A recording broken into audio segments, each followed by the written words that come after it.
My journey with petitioning the Santa Marta La Dominadora, Filomena Lubana, for a relationship has come to an end. And, or at least for now, it has. And I wanted to talk a little bit about why that is. So basically, there is a 13-day ritual that you would do, petitioning her, praying to her, asking her to come into your heart and into your life. And I thought about how much I feed my ancestors and how much I deal with that which is that which I have by birthright. So we're talking, hoodoo, voodoo, voodoo, these types of things, right? And I was thinking about how the Santa Muerte came to me, and I am so grateful to her, and I feel like I owe her so much that I do want to take my time in creating a relationship with her. And I felt like at the moment it's kind of overkill, because I'm fascinated by, Filomena Lubana.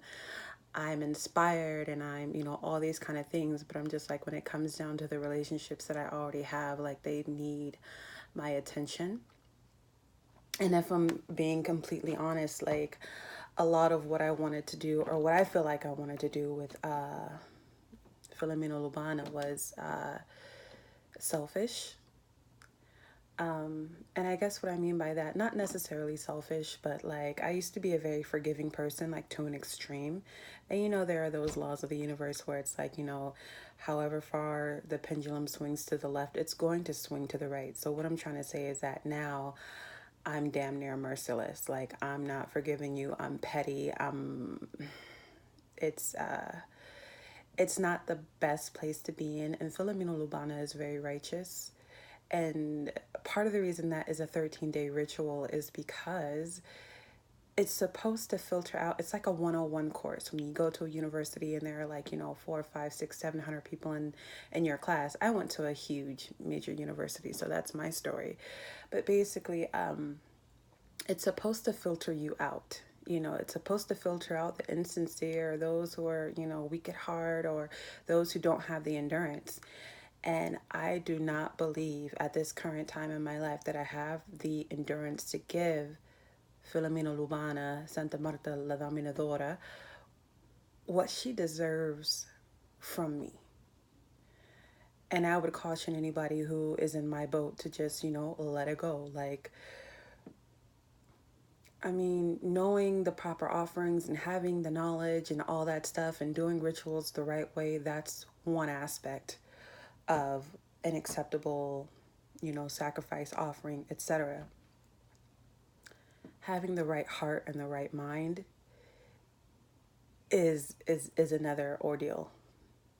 And I can honestly say, like with Santa Muerte, she's not judgmental. Death comes to everybody. With the madrasa, with Filomena Lubana, she's a mothering, protective spirit, but at the same time, like, I have so many things to work out of my character that I know she would just, like, pimp, slap, drag, like, and I can't afford that in my life right now. I really cannot. Like, I thank God is that I'm in a place with myself where I can look at myself and hold myself, accountable, and call out that which is in me that I need to get out. But at the same time, I understand that is a process. And the Santa Marta Filomena Lubana, she's not about that life, like, she's and I would go as far as to say she's selective. People say that she's a very hot saint, meaning that she's very responsive. And in my experience, and it's just my personal experience, and it could be because of who and how I am, that was not the case. And I actually have a lot of fear of her. Like, I have a fear of the Santa Muerte, but it's more like a reverential fear. Whereas with the Filomena Lubana, I'm like, please show up to me in the form of a black woman. Please don't show up to me in the form of a snake. Please show up, like that kind of thing.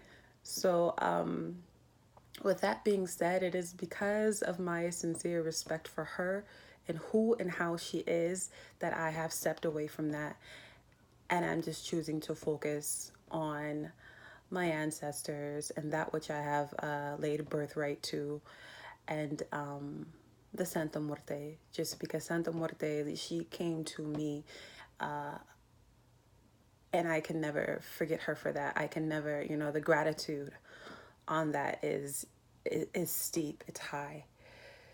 So anyhow, that is my experience, and I keep saying I'm having these rejection, experiences with, the goddesses and things like this.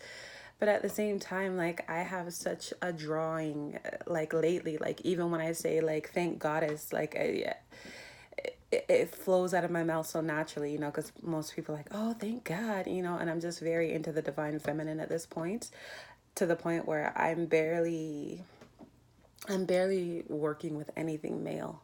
And I think because my entire life, I've had this association, with God as a male, or God being gendered, the all these different things. And it wasn't until I became a Sufi that I learned that, the God is ungendered, neither male nor female. But at the same time, there are feminine and masculine aspects, and that it's okay to say goddess. So all that lifetime of he is now she. And maybe once I become balanced, it will become they. But right now, I'm just really focused on the divine feminine, and I kind of can't be bothered with very many male deities. There's only a few, and I feel like, I mean, that's another video. All I wanted to say is that it's worth it to know who you are, examine yourself, your mind, your soul, and really think, like, am I compatible? Like, you know how, like, you might have a crush on somebody, but they don't got a crush on you, or you might be attracted to somebody who's not attracted to you, or, I really had to look at myself and be like, maybe I'm not her type. Or at least at this point in my spiritual development, maybe I'm not her type. And it is most likely better to leave her alone than to pursue that relationship. And then, somebody close to me dies because, uh, because I've done something wrong to offend or displease her, from my own lack. So, that being said, I mean, just peace to everybody in their spirituality, peace to everybody in their journey, peace to everybody who is seeking to find the part of themselves that they think they lost, or, were not in touch with. I don't know, I know that sounds corny, but I'm just really happy about people embarking upon spiritual journeys and really finding what works for them according to their own level of sincerity. So many of us have been kind of trapped into these Abrahamic, religions or whatever came from our culture, and not exploring, what really resonates with us. So I just, peace to everybody out there in the spiritual community that is striving towards sincerity. I'm gonna go ahead and get out of here. I definitely didn't mean to record for this long. But if you have any experience with being rejected by a goddess, or excuse me, a goddess or a god that you worked with or wanted to work with, I would love to hear the story, because I have been dealing with rejection and cancellation.